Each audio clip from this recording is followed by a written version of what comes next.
안녕하십니까. 2월 24일 목요일 말씀 묵상 함께 시작하겠습니다. 오늘도 주님께서 허락하시는 그 놀라운 은혜를 충만히 누리시고 하루를 기쁘게 살아가시는 귀한 성도님들 되시기를 기도합니다. 오늘 본문은 여호수아 16장 1절에서부터 10절까지 말씀입니다. 어제까지 유다 지파와 갈렙이 신앙의 모범을 보여주었다면 오늘은 이제 요셉 지파, 에브라임과 그리고 내일 본문에는 므낫세 지파까지 나오겠죠. 그들이 보여주고 있는 신앙의 형태를 살펴볼 텐데요. 제목을 모범이 되기에는 모자란 신앙이다 라고 제가 잡았습니다. 잘못되었다는 것이 아니라 모범이 되기까지는 어려웠던 요셉 지파의 모습을 보면서 우리가 타산지석으로 삼는 시간을 가졌으면 합니다. 그럼 함께 말씀을 보겠습니다.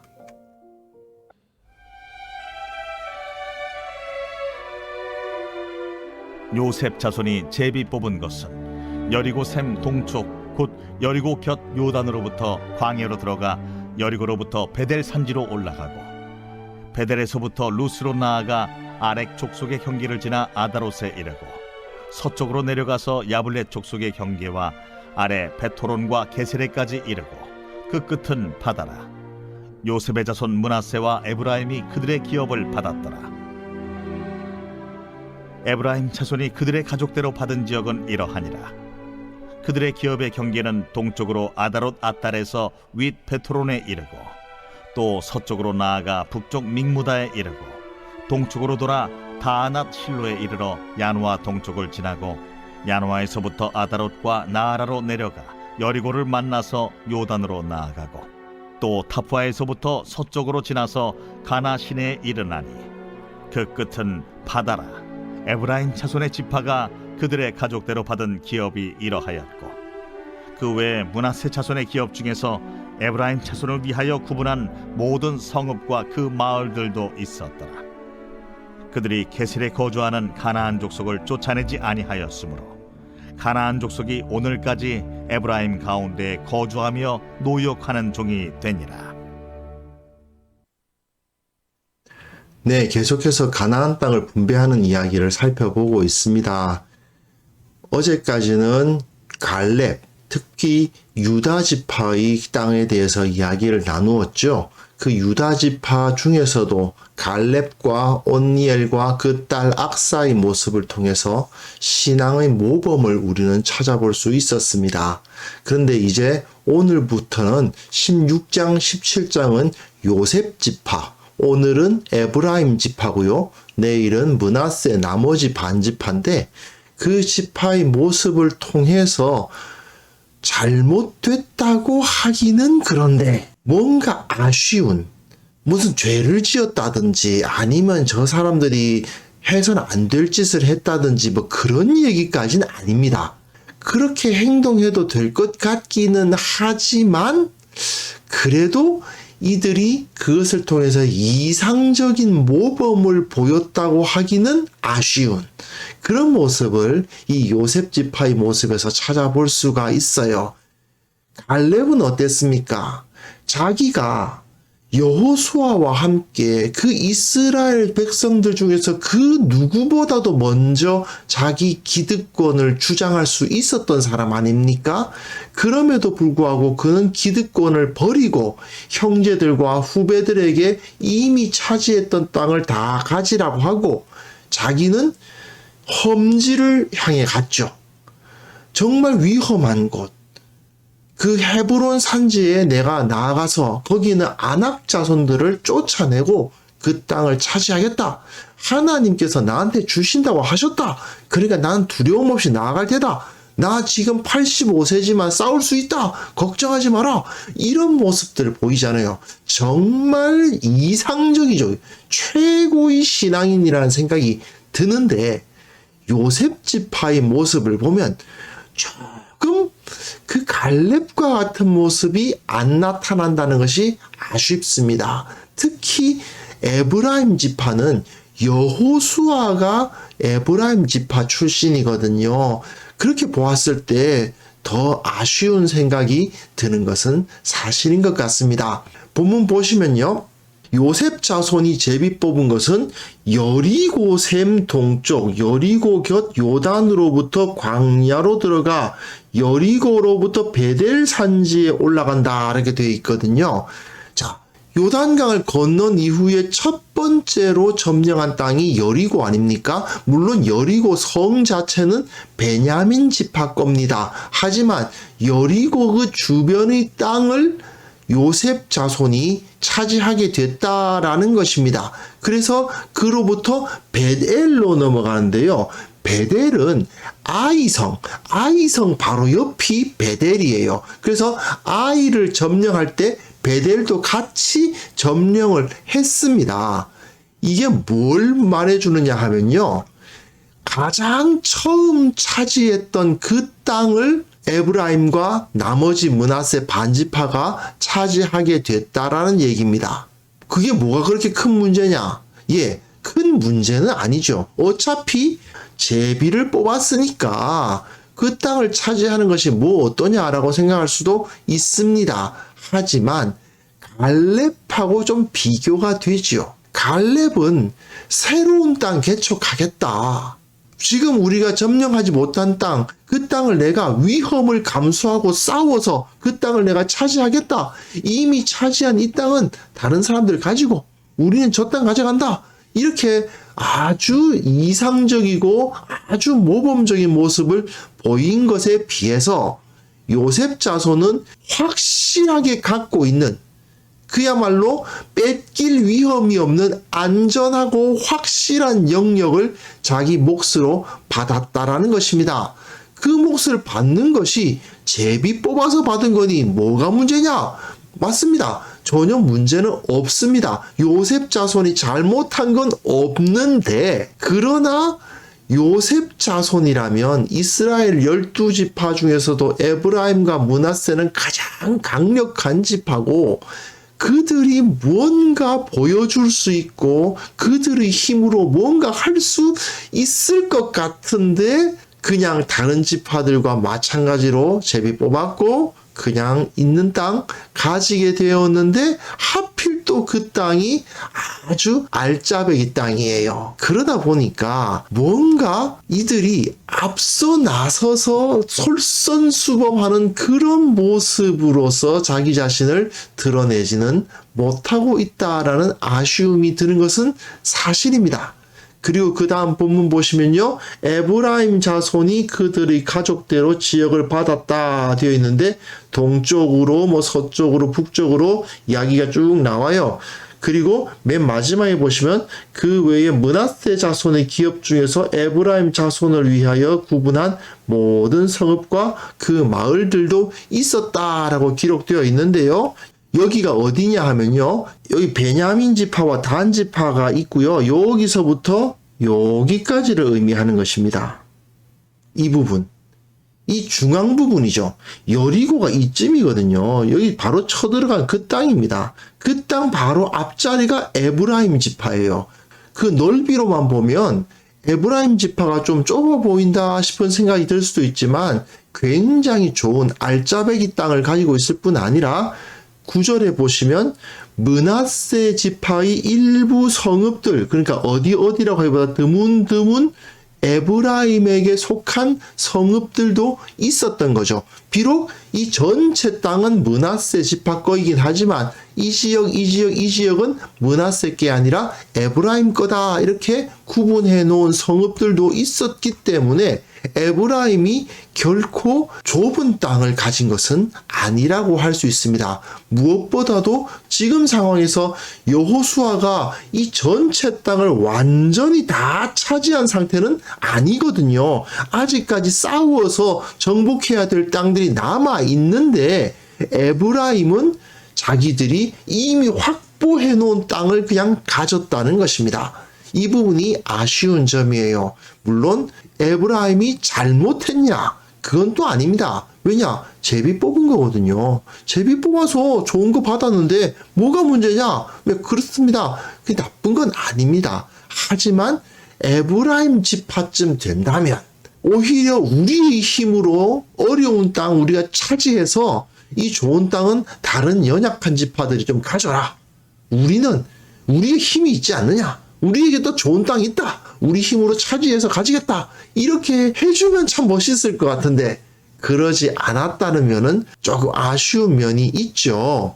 그리고 그들이 게셀에 거주하는 가나안 족속을 쫓아내지 아니하였다라고 되어 있어요. 게셀이 어디냐 하면 여호수아가 기브온을 치러 모아온 그 5 왕을 쳐서 죽이죠. 그 다음에 남부 지역을 하나하나 깨뜨려 가는데 그때 라기스라는 곳을 쳐들어갑니다. 그런데 게셀 왕 호람이라는 자가 라기스를 도우려고 원군을 구성해서 왔어요. 그러다가 결국 그 왕과 군대가 전멸을 당한 도시가 바로 게셀입니다.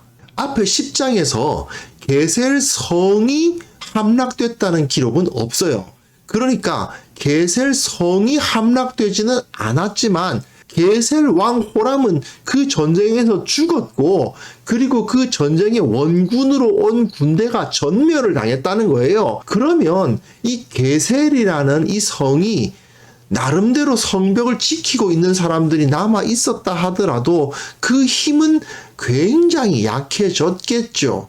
그러나 에브라임 지파 사람들이 그 게셀에 사는 가나안 족속을 쫓아내지를 않고 에브라임 가운데 거주하도록 내버려 둘 뿐 아니라 그들을 노역하는 종으로 삼았다라고 되어 있습니다. 하나님의 명령에 의하면 그들을 다 쫓아내라고 되어 있어요. 아니 갈렙도 유다 지파도 예루살렘에 있는 여부스 족속을 다 쫓아내지 못하지 않았느냐? 그렇게 반론을 펴실 수도 있는데 그거는 좀 다릅니다. 왜냐하면 예루살렘은 워낙에 천혜의 요새예요. 그리고 앞에서 어제 본문에서 유다 지파가 여부스 족속과 어떤 경제적 관련을 맺은 것은 아니에요. 그냥 쳐들어가려고 하는데 너무 저 산세가 험하고 그 튼튼한 요새여서 그것을 점령하지 못하고 그곳은 그냥 놔둔 상태에서 그 땅을 차지하고 그 땅에서 이제 땅을 나누어 가졌다라는 거죠. 그런데 이 게셀의 경우는 다르지 않습니까? 이미 게셀 왕 호람이 라기스 도우려 왔다가 다 죽은 상태예요. 그렇게 강하지는 않을 겁니다. 적어도 갈렙이 아낙 자손이 있는 그 헤브론 땅 쳐들어가는 것 그만큼이나 더 힘든 싸움을 했어야 됐을까? 게셀이란 땅이 그렇게 강한 땅이었을까? 글쎄요. 그건 생각하기 어렵거든요. 이 게셀에 거주하는 가나안 족속들이 어떤 식으로 자기 성을 방비했는지는 잘 모르겠지만 그들을 다 쫓아내지 않고 그들 가운데 거주하게 내버려 두었을 뿐 아니라 노역하는 종으로 삼는, 즉 그들과 함께 경제적 관련성을 맺는 그런 모습은 분명히 잘못이라고 할 수 있습니다. 이스라엘 12지파 중에서 가장 강한 지파, 에브라임 지파와 유다 지파거든요. 한쪽에서는 갈렙이 나오고 한쪽에서는 여호수아가 나온 겁니다. 그렇다면 이 두 지파는 많은 것을 받은 지파니까 이 에브라임 지파 사람들은 갈렙과 같은 모범까지는 보이지 못했다는 점에서 아쉬움을 느끼지 않을 수가 없는 거죠. 자, 우리 중에서 하나님으로부터 많은 은사를 받은 분들이 계십니다. 가끔 은사하면은 그 신비적인 현상을 나타내는 것만 은사라고 생각하시는 분들이 있는데 그렇지 않습니다. 고린도전서의 가르침에 의하면 지능이 높다, 또 좀 부잣집에서 태어났다, 장사를 잘해서 돈이 많다, 또 일을 잘해서 뭔가를 잘 만든다 등등 여러 가지 것들이 다 은사입니다. 그리고 어떤 이들은 그런 은사가 많고 어떤 이들은 그런 은사가 좀 적은 경우가 있죠. 그런 상황에서 이 세상은 어떨지 몰라도 말입니다. 하나님의 나라에서는 그렇게 은사를 많이 받은 사람들이 하나님께 더 큰 영광 돌리기를 기대할 수밖에 없는 것입니다. 내가 다른 이들에 비해서 더 많이 가졌고 더 많이 누리고 있다면 그걸 가지고 또 다른 이들에게 많은 은혜를 끼치는 것을 하나님께서 기대하시는 겁니다. 물론 그런 말을 들은 사람들은 억울할 수도 있어요. 내가 재산 많은 게 죄냐? 재능 많은 게 죄냐? 내가 왜 좀 더 재산이 많다는 이유로 남들보다 좀 더 능력이 있다는 이유로 더 베풀어야 되느냐? 더 헌신해야 되느냐? 이렇게 항변하시는 분이 있을 수도 있습니다. 그런데 그 능력이나 재산이나 이런 은사를 가지고 있는 것을 다른 사람들에게 베풀지 않는다고 해서 그가 범죄했다라고 말하기도 어려운 것도 사실이에요. 하나님께서 그들에게 네가 많은 것을 받았으니 많이 주어라 라고 요청을 하시죠. 기대를 하십니다. 그러나 그렇게 하지 않았다고 해서 그들이 범죄했느냐? 악하냐? 꼭 그런 것만은 아니에요. 하나님은 그저 어떤 이에게 많이 주셨고 많은 것을 받은 이들이 많은 것을 나누어 주기를 기대하실 뿐이지 그것을 하지 아니하면 너희들에게 벌을 주겠다. 감히 네가 내 법도를 어기느냐? 이렇게 말씀하시지는 않으신다는 것입니다. 하지만 하나님의 마음을 이해한다면 말입니다. 하나님께서 우리들에게 어떤 은혜를 베푸셨는가를 기억한다면 말입니다. 내가 다른 이들보다 좀 좋은 조건에서 태어났다.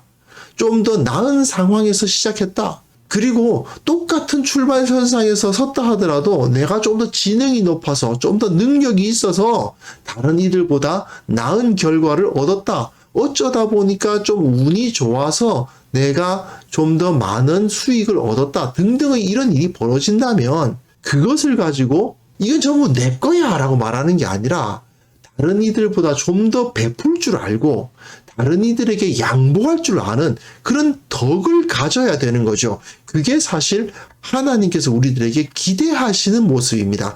이렇게 해! 안 하면 넌 벌 받을 줄 알아! 이게 아니고요. 제가 전해줬으면 좋겠는데 하는 마음 말입니다. 우리는 그런 하나님의 마음을 이해할 줄 알아야 됩니다. 요셉 지파, 에브라임 지파가 특별히 무슨 잘못을 저질렀다고 말하기는 어렵습니다. 게셀의 가나안 족속 문제만 빼면은 잘못이라고 할 것이 거의 없습니다. 그러나 그들이 다른 지파들보다 좀 더 강한 지파였지 않습니까? 그리고 어쩌다 보니까 좀 더 사람 숫자도 많고 힘도 세지 않습니까?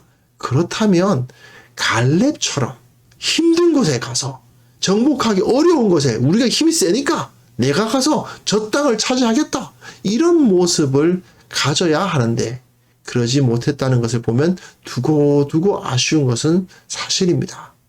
우리도 주님께서 내게 무엇을 주셨는가를 한번 살펴보았으면 좋겠습니다. 주님께서 내게 많은 것을 주셨음에도 불구하고 그것을 나누지 않고 내 개인의 문제로 움츠러들어서 다 이건 내 거야. 아이고 나중에 나한테 어떤 일이 생길 줄 알고 이렇게 생각하면서 붙잡고만 있는 것은 아닌지 복을 누리면서도 그 복 나누어 주지는 않고 있지는 않은지 반성해보는 그런 시간을 가졌으면 좋겠습니다. 기도할 때요.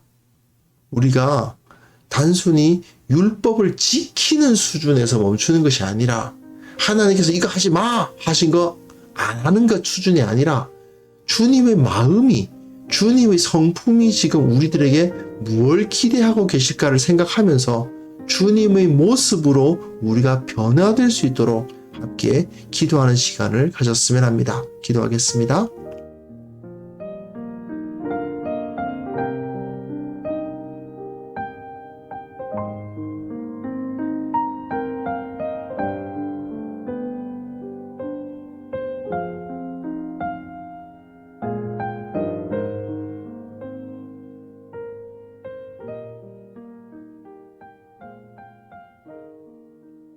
주님, 우리가 신앙의 성장을 이루게 하옵소서.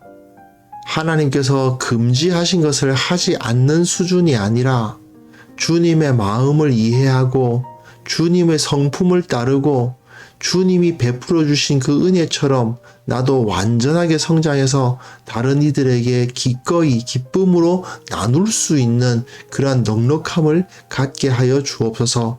주님으로부터 받은 것은 내 것이 아니라 내게 주어진 사명이란 사실을 온전히 깨닫게 하여 주시고 주님을 위해서 헌신하고 봉사할 수 있는 그런 넉넉한 마음을 가진 성도들이 교회에 가득할 수 있도록 도와주시기를 원하옵고 바랍니다. 아버지, 이 교회의 모든 성도들이 신앙적으로 성장해야 되겠습니다. 각자의 은사가 온전히 발휘되는 그런 역사가 일어나야만 되겠습니다. 붙들어 주시옵소서. 주여, 서로를 사랑하고 서로를 배려하고 서로를 축복하는 그러한 공동체가 될 수 있도록, 이 땅의 모든 교회가 그런 공동체로 세워질 수 있도록 주님 은혜 위에 은혜를 내려주시기를 간절히 원하옵고 바랍니다. 아버지, 오늘 하루도 주님께서 우리를 지켜주시기 바랍니다. 주님께서 우리들에게 베풀어 주신 그 크신 은혜를 온전히 깨닫게 하여 주시고 그 은혜를 가지고 다른 이들에게 주님의 영광을 선포하고 다른 사람들을 배려하고 그 덕을 끼치는 삶을 통해 참된 기쁨, 참된 평화, 참된 형통을 누리는 우리 모두가 다 될 수 있도록 주여 은혜를 베풀어 주옵소서. 주께 온전한 영광 받으시기를 간절히 원하오며 예수 그리스도의 이름으로 기도합니다. 아멘.